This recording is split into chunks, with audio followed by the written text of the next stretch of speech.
The first part of the story serves as the inciting incident and establishes the core emotional dynamic between the human protagonist, Lieutenant Marcus Hale, and the alien woman. Gira, it is set aboard the interstellar exploration vessel Elysian, which is passing through the dim, silent reaches of the Zephyrian Nebula. This opening atmosphere is intentionally calm and almost routine to create a sharp contrast with the sudden crisis that interrupts it. Marcus is introduced as a calm, highly competent human engineer working alone in the maintenance corridors. This characterization is crucial because it immediately sets him apart as someone who stays level-headed under pressure. He's not portrayed as a swaggering hero or loud soldier, just quietly reliable. The kind of person who reacts to emergencies rather than panics. This becomes important later, because Gira's desperation needs someone she can instinctively trust while he's repairing a plasma conduit. Marcus hears an unfamiliar sound. The text describes it as a high-pitched trill, trembling and frantic, which builds tension and curiosity. Instead of ignoring it or calling someone else, Marcus follows the sound. This small decision signals his compassion and sense of responsibility even before he knows who is in trouble. He chooses to investigate personally as he follows the sound down the quiet corridors. The story slows its pace to heighten suspense. The ship's usual hum fades, replaced by that single strange cry. This pacing primes the reader for something unusual and dangerous. When Marcus reaches the auxiliary engineering bay, the door opens to reveal Gira, and the tension snaps into a crisis. Gira's appearance is described vividly to emphasize both her alien beauty and the severity of her condition. She has sapphire-colored skin and graceful biocrystal armor, which hints at an advanced, possibly symbiotic technology. However, that armor is now malfunctioning, catastrophically clamped tightly around her forearm, glowing red at the seams and literally fusing into her flesh. The text shows her kneeling on the deck in visible pain, eyes wide with desperation and gasping for breath. This image contrasts her normally proud, elegant demeanor with the raw vulnerability of the moment. Her plea is simple but powerful. It's stuck. "Please, help me, human." These words carry enormous weight. For the Zevani species, whose armor is an extension of their body and status, losing control of it is considered deeply shameful. Asking for help from another alien, especially from a human, species often considered crude or primitive by the Zevani, would be humiliating. So the fact that she begs Marcus directly shows how desperate and terrified she truly is. This is her lowest moment, emotionally and physically. Marcus immediately switches into action mode. The narration highlights how he freezes for only half a heartbeat before moving. He calls for medics through his cum, then cancels the call when he realizes time is critical. This shows that he prioritizes results over procedure, another key trait that will define him later. A quick scan reveals that the armor's pressure is rising and will sever her arm if not stopped. Gira confesses in a broken voice that the armor won't obey me anymore. This line conveys her shame and fear because Zevani bioarmor is semi-sentient and responds to its wearer's emotional state. If it has rebelled, it means her emotions are in chaos. This vulnerability, especially shown to an alien, is taboo in her culture. Yet Marcus does not comment on her loss of control or shame her for it. Instead, he focuses entirely on saving her. He tells her gently, "Stay still. Don't fight it," and reassures her as he kneels beside her. This simple choice of tone, calm, kind, without judgment, becomes the first spark of trust between them. Marcus draws his plasma cutter and tells her, "Trust me, this moment is symbolic." Gira must decide whether to surrender control of her life to this human, someone her people might see as reckless and unrefined. The fact that she chooses to trust him instantly, despite cultural taboos, is the emotional climax of Part 1. It shows that, instinctively, in her moment of despair, she sees something steadfast and safe in Marcus. The section ends with him preparing to cut the armor while she holds herself still despite the pain, setting up the rescue attempt in Part 2. Part 1, therefore, accomplishes three critical things. picks up immediately where the first part left off. Marcus and Gira are now in the middle of the emergency, and the tension spikes. While Part 1 focused on the emotional shock of Gira's plea and the beginning of trust, Part 2 focuses on the physical battle to save her, showing Marcus's ingenuity and courage as he directly confronts the living armor that is trying to crush her arm. This section is designed as the action core of the story. High stakes, rapid decisions, invisible pain, and it further develops their relationship by showing how Marcus treats Gira as someone worth risking himself for. Not just as a diplomatic guest or exotic alien. A fight against a living thing, Marcus starts working immediately. Displaying his trademark calm, his hands are steady despite the sparks and heat radiating from the armor. The narration notes how the armor is alive, semi-sentient, and is reacting like a cornered animal. This is a crucial detail because it reframes the task from simply removing metal to convincing a living creature to release its grip. When Marcus first tries to cut it with his plasma cutter, the armor reacts defensively, tightening its grip on Gira's forearm. The glowing red intensifies and the pressure reading spikes. This reveals that the armor has panavoidance instincts. It interprets the cutter's heat as an attack, which triggers a survival response. Marcus mutters, "Damn thing's acting like a cornered animal," showing both his frustration and his quick assessment of its behavior. Instead of continuing to force it, he immediately changes tactics. This flexibility highlights his problem-solving nature, contrasting the stereotype of humans as reckless. Marcus isn't just strong or fast, he is clever and adaptive, a quality that impresses Gira later. Gira's strain and vulnerability while Marcus works. Gira struggles to remain still. The story describes her crystalline pupils trembling and her fangs bared as she clenches her jaw in pain. She explains that the armor believes she is dying and is trying to preserve her by absorbing the limb. This revelation makes the stakes even higher if Marcus fails. The armor will attempt to merge her arm into itself permanently, which would kill the limb and possibly her. It also deepens the emotional weight. The armor is acting on instinct to save her, but in doing so, it will destroy her. This mirrors her inner conflict. Her fear and emotional turmoil are what caused the armor to malfunction, meaning that she herself triggered the threat now consuming her. Gira's composure is slipping, but she holds still because Marcus told her to. This is subtle, but significant. She is choosing to trust a human's command over her own instincts, something unheard of for her proud species. Marcus's ingenious solution. Marcus realizes he must trick the armor rather than fight it. From his toolkit, he grabs a sonic calibration spike, a tool normally used to align starship hull segments. It emits controlled vibration frequencies. Marcus presses it against the armor and sets it to emit a low harmonic pulse. The armor's response is immediate. It quivers violently. The glow flickers, and Gira gasps in shock. "It's listening," she says, stunned. This moment is critical. It shows that Marcus has found a way to communicate with the living metal on its own terms, rather than simply overpowering it. This contrasts the Zavani belief that only their own kind can control their bioarmor. Marcus proves that human ingenuity can bypass even alien biology as he adjusts the frequency. He speaks to the armor almost like he's speaking to a frightened animal. "Then listen closely, let her go." The armor shrieks in a high-pitched keening sound, a kind of protest. This moment builds tension as Marcus wedges his plasma cutter into the tiny fracture line that forms. Sparks spit, molten fragments fall, and the smell of scorched ozone fills the air. Gira screams, her body trembling, but she does not pull away. This is a pivotal emotional beat. She is in unbearable pain. Yet she stays still because she trusts Marcus completely now. Victory and fragile relief at last. The armor splits open like a clam, releasing her arm. The fused gauntlet falls away in molten chunks, smoking and lifeless. Gira collapses, nearly fainting from exhaustion. "Okay," and Marcus catches her before she hits the floor. His first words are quiet and gentle. "You're all right.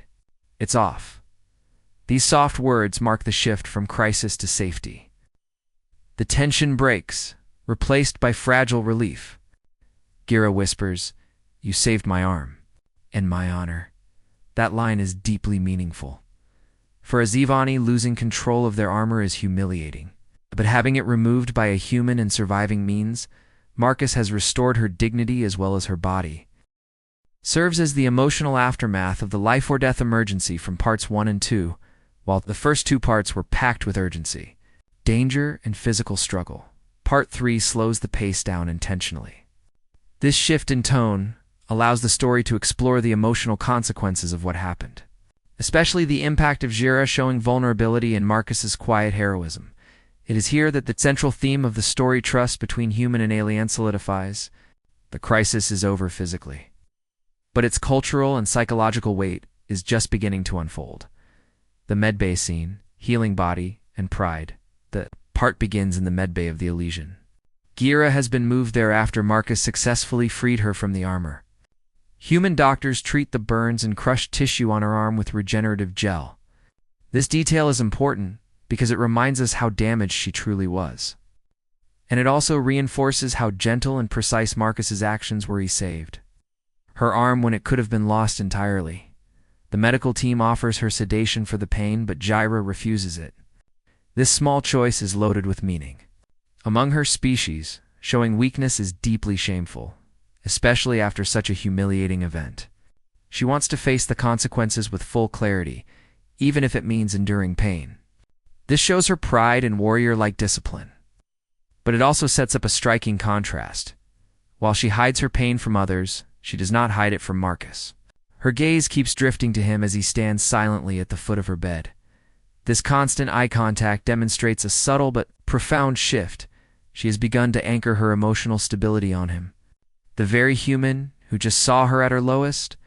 That makes this moment deeply intimate without being romantic yet. It shows how trauma can create sudden, powerful bonds when someone proves absolutely trustworthy. Cultural taboos and public judgments soon? The human captain and several officers arrive to demand an explanation. This marks the start of the political fallout of the event. Gira is not just any alien passenger. She is a diplomat from the Zivani. And her armor is a living symbol of her species' honor. Losing control of it could be interpreted as emotional instability or unfitness for duty. Instead of hiding behind excuses, Gira speaks with fierce pride. She declares, "I asked the human for help. He gave it without hesitation. He treated my life as if it were his own." This statement is crucial because it publicly credits Marcus and reframes the event. She isn't ashamed that a human saved her. She is honoring him for it. This boldness stuns both the Zivani delegation and the human crew. Her own people are shocked because Zivani culture is built on the idea that only another Zivani can be trusted with one's life. Trusting an outsider is unthinkable. Yet she is openly praising Marcus before them all, signaling that she now sees him as worthy of Zivana-level trust. Marcus, for his part, responds humbly, almost awkwardly. "Just doing my job." This humility contrasts sharply with Gira's passionate words and reveals something about human nature as the story wants to portray it. Humans don't see heroism as unusual. They just help because someone needs it. This is the seed of the HFY theme. What amazes the galaxy is normal to a human. The private conversation, loneliness, and empathy later. After the crowd disperses, Marcus quietly approaches Gira again. Unlike the formal questioning earlier, this conversation is gentle and personal. He asks softly what triggered it. This is the first time anyone dares to ask what emotional turmoil caused her armor to go rogue. Everyone else avoided the question out of politeness or fear of offending her. But Marcus chooses empathy over caution. This makes him stand out. He cares about her well-being more than politics or propriety. Gira hesitates, then admits the truth. "I was thinking of home, and how far from it I am. How alone." This line is the emotional core of Part 3. It reveals that her breakdown wasn't caused by battle or trauma, but by isolation and homesickness, a quiet, invisible pain she had buried until it overwhelmed her armor's biolink. This confession is deeply vulnerable. For a Zivani to admit loneliness is like admitting spiritual weakness. Marcus doesn't try to give a speech or solve her problem. He simply sits beside her and says, You're not alone now. This line is simple, but powerful. It does not erase her pain, but it offers presence, solidarity, and acceptance. That is what she truly needed. Not rescue, not honor, but to know she is not as isolated as she believed. Guerra smiles at him, then shy. Small, but genuine. It's the first real smile she has shown since appearing in the story. This marks the emotional turning point of their relationship. The moment he saved her life created instinctive trust. The moment he saw her loneliness without judgment created emotional connection, shifts. The story from private recovery to public perception and social tension, showing how the growing bond between Marcus and Guerra begins to draw the attention and suspicion of others aboard the Elysian. This section is crucial because it tests their trust under outside pressure. While the first 3 parts focused on survival and vulnerability, Part 4 focuses on reputation, loyalty, and subtle emotional closeness, a changed dynamic between them. The part opens several days after the medbay scene. Guerra has physically recovered enough to walk the corridors again, though her arm is still bandaged with regenerator mesh. Marcus, assigned to monitor the damaged engineering systems from the incident, ends up encountering her often. These meetings are portrayed as unplanned yet increasingly frequent. She lingers near the engineering bay, claiming to be inspecting ship protocols, though her gaze keeps finding Marcus. Across the room, their conversations are still sparse and professional, but the tone has shifted. The narration emphasizes how they move around each other with quiet familiarity now, like 2 people who've crossed an invisible threshold. Marcus no longer addresses her with stiff formality, and Guerra's sharp, cold tone has softened. She even makes a dry joke about human tools being crudely shaped, but strangely loyal, which makes Marcus smirk. This light, subtle exchange is deliberate. It shows that their bond is becoming something more natural, warmer, and personal. Yet it is also something fragile. Neither of them acknowledges it aloud, because both know how scandalous it would appear. Rumors begin to spread, the crew notices. Humans whisper in mess halls. The Zivani delegation watches silently with narrowed eyes. This becomes the external conflict of Part 4. Public suspicion of their closeness. The text shows snippets of whispered dialogue. She keeps seeking him out. A Zivani trusting a human? Impossible. What did he do to her in that bay? These rumors escalate because the event that bonded them was already dramatic. Guerra's desperate plea and Marcus's direct intervention became ship-wide gossip, and many crew have projected their own assumptions onto it. To humans, the gossip carries teasing curiosity. To the Zivani, it's outrageous and dangerous. Zivani culture prizes emotional control, and intimacy with another species is considered dishonorable, especially after a public display of vulnerability. To them, Guerra, appearing emotionally softened toward a human, threatens her political standing. This public reaction raises the stakes for their connection. If their trust becomes visible, it could destroy her diplomatic mission and possibly get Marcus reassigned or reprimanded. They must now decide whether to distance themselves for duty's sake or quietly defy the pressure. A moment alone, and the spark of defiance later. Marcus finds Guerra alone in the observation dome, gazing out at a swirling nebula. This scene mirrors her confession of loneliness in Part 3, but reframes it. She's no longer collapsing emotionally. It's just thinking deeply. She admits she has heard the whispers. Her voice is controlled, but her pupils are bright and restless, betraying her turmoil. She tells Marcus, "They think I am compromised. That I've bonded to you." Marcus is silent at first, caught off guard. Then he says softly, "Are they wrong?" This is a deliberately intimate moment, and the narration slows to emphasize the tension. Guerra doesn't answer directly. Instead, she turns to him and asks, "Do humans often risk their lives for someone who is nothing to them?" Marcus replies, "You were never nothing." This is the emotional peak of Part 4. Marcus is not confessing romantic love. He is declaring her intrinsic worth, rejecting the Zivani idea that only one's own kind deserves sacrifice. This statement crystallizes the humans are special theme of the story. Humans value life instinctively, not transactionally. Jera's breath catches. She doesn't smile, but her posture eases. Her tension dissolves slightly, as though she has finally accepted that his actions were not strategic or manipulative, just genuinely human. This understanding is the turning point of Part 4. Choosing to stand together, Zira then does something symbolic. She extends her injured arm, now wrapped in regenerator mesh, and places her hand over his chest, where his heart beats. Among her people, this gesture is only given to those they trust as fully as family or clutchmates.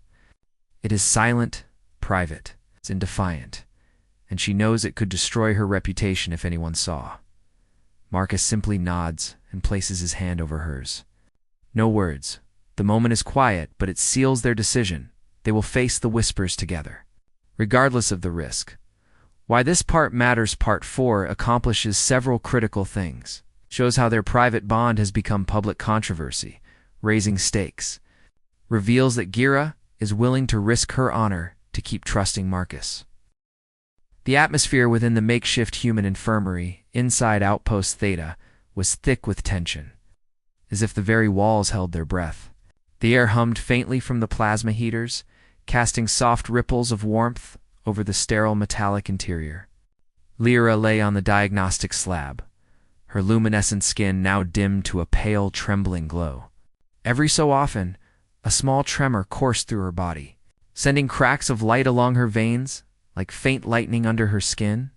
Ethan stood over her, his hands shaking slightly, not from fear, but from the enormous responsibility pressing down on him. The parasite, which they'd now identified as a symbiotic constrictor organism, had entrenched itself deep into Lyra's muscular structure. Removing it completely would require precise micro-extraction. Using human surgical tools, a task considered nearly impossible without prior xenobiological training. Yet, he was the only one who could attempt it. The alien medics had admitted defeat. Lyra herself had chosen him, and time was running out. "Your heart rate is spiking," Lyra whispered faintly, her voice carrying both pain and reassurance. "Steady yourself, human. I trust you." Her words struck deep. Trust. From an alien who had spent her entire life believing humans to be reckless brutes. He forced his breathing to slow, focusing his mind as he activated the micro-lens visor. The delicate tendrils of the parasite wriggled like shadowy threads beneath her skin. He could see them pulse in sync with her heartbeat, a cruel mockery of harmony. "Scalpel," he muttered. Though no one else was in the room, he needed to talk, to keep the silence from swallowing him. The first incision was barely the width of a hair. He parted the glowing flesh gently, exposing the slick, sinewy mass latched to her nerves. Lyra's fingers clenched the table until it dented. Her sharp teeth ground together in restrained agony, but she didn't scream, "You're doing well," she gasped between shallow breaths. He worked methodically, extracting each filament while applying regenerative salve to prevent tissue collapse. But the deeper he cut, the more violent the parasite became. It sensed its demise. It began to constrict, compressing around her spine like a living vice. Lyra's body arched off the slab. Her eyes flared white-hot, and she let out a guttural cry that rattled the room. Ethan's heart lurched. If he hesitated now, she would die. He did not hesitate. He plunged the microprobe beneath the parasite's main node and triggered a concentrated electric pulse. The parasite convulsed, its grip loosening for just a moment. Ethan seized that moment, grasped the quivering mass with surgical claws, and tore it free in one swift motion. It screeched, though not through sound, but through a psychic wave that slammed into Ethan's mind like a thunderclap. He staggered, clutching his skull, but stayed standing. The parasite writhed weakly in the containment vial as the automated sterilizers hissed. Reducing it to harmless carbon strands, silence. Then, softly, a breath. Lyra collapsed back onto the slab, her skin's glow slowly brightening again like dawn returning after endless night. Her chest rose and fell, each breath steadier than the last. Ethan stood frozen for a heartbeat, then sank to his knees beside her, exhaustion flooding through him.